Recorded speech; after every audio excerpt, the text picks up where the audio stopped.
I judge them Yeah, I'm to sure their you face, do. not behind their back, of course. It's funny. I joke about this a lot with them, particularly that like I don't cheer against the Cougars, Yeah, right? Like we kind of look at them as like little brothers, like but yeah. they hate us Mhm. and they get angry with us. We don't really dislike them, but we also kind of disregard them, Yeah, right? It's a joke, of course, right? yeah. Um, but I really dislike the Ducks. I'm not an The Oregon Oregon Duck fan. Ducks. Oh my god, That's the yeah. enemy, so to It's like speak. the Cougars look at the Huskies as the enemy, the Yeah, Huskies look at the Ducks as the enemy, right?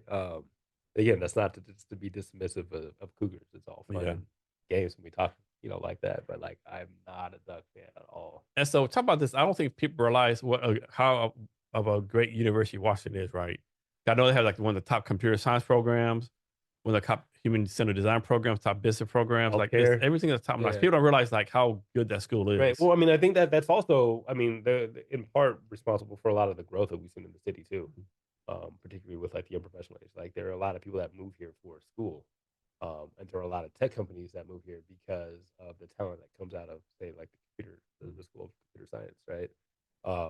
So yeah, I mean, it's absolutely. Like I think you look at rankings, academic rankings of schools across the world. That UW always ranks in like top five of public schools, right? Like and like they rank oftentimes top 10 of all schools, which include Ivy League schools across the world, right? Like I mean, it's clearly I'm a Husky and I'm biased, right? But like there's it's it, it legitimately a great academic school. It is. Like you're not gonna apply on Monday and get accepted on Tuesday when you're in Washington, right? No, it's I mean back even when I was applying, it was extraordinarily competitive It's to get yeah, into the real school. competitive. Running joke again, like I don't hate the Cougars, but I love reminding my wife of this and that uh, the one thing that a Husky and Cougar have in common is they both applied to get into UW, which she loves to tell me that she didn't apply to get into UW because she didn't want to go to UW. She Oh wanted to go to man, that's ASU. funny. Running joke, of course. But no, I mean And University then of Washington is a great and part two of the campus joke: here. no one who accepted the University of Washington applied to Washington State. Right. Right.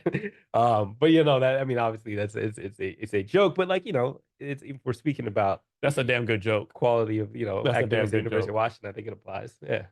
Yeah. Sure. So for your company access to, you want to talk about some? Can you go more detail, like how you started the company, where you're focused on now? What do you see the future of your company being for access to? Yeah, so I actually started the company. Well, I should say I didn't start the company, right? I got invited to be a partner in the company through contact that Rublin, and who actually introduced me to Dre, who kind of started the idea around the company. So the company exists as not necessarily just a staffing company.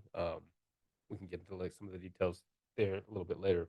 But like my the way I found even Rublin was through a lot of the work of say young professionals in Seattle. I think I mentioned to you before, being extraordinarily curious on corporate side, like why are companies looking to work or give money to this organization, right? Like what's important to them, and it was always, you know, brand recognition, marketing, or hiring. How do I hire from this database of people? So for me, I'm like, I'm not gonna become a recruiter. That's you know, I can't attempt to be great at a whole bunch of things, right? Like that. But like it would make sense that we somehow integrated a mechanism that connected people to jobs because this is what companies are looking for. Knowing that that wasn't something that I was going to do myself, I was always kind of like looking like, who does this? Who can we partner with? Who can we work with that does this, exclusively? Rublin and I had actually been connected on Twitter for a while, just never really even met in person. And I think I can't remember exactly how the meeting came about. Maybe ran into each other at an event. Can't remember. We ended up doing coffee, talking a little bit about the work that she was doing in recruiting. So she was very much in recruiting with an organization. So we talked a little bit about young professionals, Seattle, where things were going, where some of the gaps were that I saw in my work, some of the stuff that she was doing, things that she saw important. Um, Great human being, and that let's just stay connected and see how things worked out. She ended up showing up to a young professionals event, panel discussion with an executive on mentorship or something like that. He introduced me to Dre. Dre had this concept for kind of a staffing model. I was very much tied to sports. Really, the concept was connecting, uh, meeting people where they were, right? Connecting them with resources by meeting them where they were, which was a great idea. So, long story short, I ended up kind of joining as more of an advisor of the organization of the company. And then realized, like, for me, there were so many parallels with the stuff I was already doing, the things that I cared about, the work that we were doing with white communities, that we all just kind of started like working across organizations, and the organizations kind of ended up blending together.